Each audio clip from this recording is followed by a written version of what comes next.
Au cœur de la crypto, il y a une bataille silencieuse qui pourrait bien redéfinir l'avenir d'Internet tel qu'on le connaît. C'est l'histoire de Solana contre Ethereum. La question c'est, est-ce que le jeune challenger peut vraiment, mais alors vraiment, détrôner le roi? On va analyser ça ensemble. Allez, petit jeu. Imaginez un instant. On est en novembre 2025. Ce qui semblait complètement fou, presque de la science-fiction il y a à peine un an, eh bien, c'est devenu la réalité. Le monde de la crypto a été totalement chamboulé. Toutes les certitudes d'hier, envolées. Dans ce futur pas si lointain, voilà ce qui s'est passé. Primo, Solana gère 50 fois plus de transactions par jour qu'Ethereum. C'est énorme. De yeux, la blockchain génère plus d'argent en frais que n'importe quelle autre. Et tertio, les premiers ETF Solana sont là, sur le marché, ce qui a ouvert les vannes à l'argent des grosses institutions. Clairement, le règne d'Ethereum n'a jamais été aussi menacé. Du coup, ça nous amène à la grande question. Est-ce qu'on est en train d'assister au flippening, au renversement le plus dingue de toute l'histoire de la crypto? Quand on regarde les chiffres, les flux de capitaux, l'innovation, tout semble pointer dans cette direction. Alors, allons creuser un peu pour voir ce qu'il en est vraiment. Pour bien saisir l'ampleur du phénomène Solana, rien de tel que de commencer par les chiffres. Et croyez-moi, ils donnent le vertige. 100 millions. 100 millions de transactions par jour. Ce n'est pas juste un nombre sur un écran, c'est le bruit d'un réseau qui tourne à plein régime, un écosystème qui fourmille d'activités, que ce soit pour des meme coins, du trading ou de la finance décentralisée. Et en face, on a Ethereum, avec environ 1,5 million de transactions. La différence est juste colossale. Cet écart, c'est une des raisons principales qui pousse les utilisateurs et les développeurs à se tourner vers Solana, pour sa rapidité et sa capacité à gérer un volume monstre. Et attention, cette domination ne s'arrête pas là. Prenez le volume d'échanges sur les plateformes décentralisées, Solana a littéralement pulvérisé le record historique d'Ethereum. Son pic, c'est 100 milliards de dollars en une semaine. C'est plus du double du meilleur score qu'Ethereum ait jamais atteint. Bon, l'activité, ce n'est pas que des dollars et des transactions. Il faut aussi parler des gens qui construisent, les développeurs. Et là, c'est un peu plus nuancé. Ethereum a toujours et de loin la plus grande armée de développeurs. C'est sa force, son bastion. Mais, car il y a un mais, la dynamique est en train de basculer. Depuis 2024, Solana est la destination numéro 1 pour les nouveaux talents. C'est un signe qui ne trompe pas sur la direction du vent. L'activité des utilisateurs, c'est une chose, mais le vrai tremblement de terre, il pourrait venir d'ailleurs, de l'argent des institutions.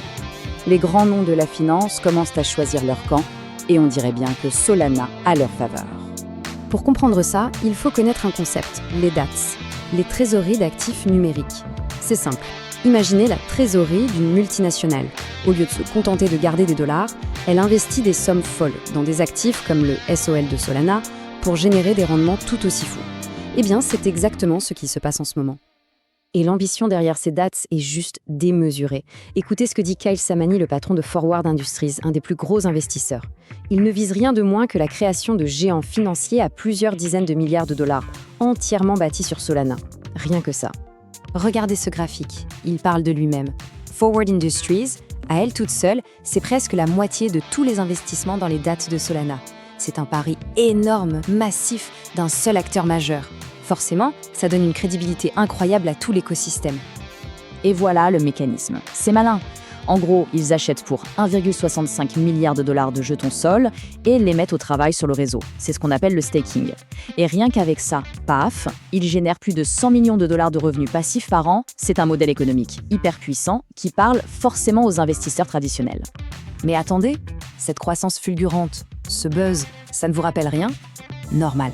Si on regarde un peu en arrière, la trajectoire de Solana aujourd'hui ressemble à s'y méprendre à des moments clés de l'histoire d'Ethereum. Souvenez-vous, Ethereum a connu 2 énormes vagues.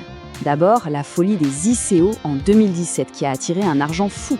Puis l'été de la DeFi en 2020 avec l'explosion de la finance décentralisée. À chaque fois, ça a propulsé l'écosystème dans une autre dimension. Et c'est là que ça devient fascinant. Le boom de Solana en 2024, porté par la frénésie des meme coins et une adoption massive par le grand public, c'est exactement le même scénario. C'est presque un copier-coller de la montée en puissance d'Ethereum. Ok, donc on a une croissance record, une histoire qui se répète. La question maintenant c'est « et après ?» Comment Solana compte transformer cet élan incroyable en une domination qui dure? C'est quoi le plan? Et là, les stratégies des deux géants se séparent complètement. D'un côté, Ethereum. Il joue la carte de la forteresse. Sécurité, décentralisation maximale, et il se concentre sur la finance institutionnelle, les protocoles complexes qui brassent des milliards. De l'autre côté, Solana. Eux, ils misent tout sur la vitesse et l'accessibilité pour monsieur et madame tout le monde.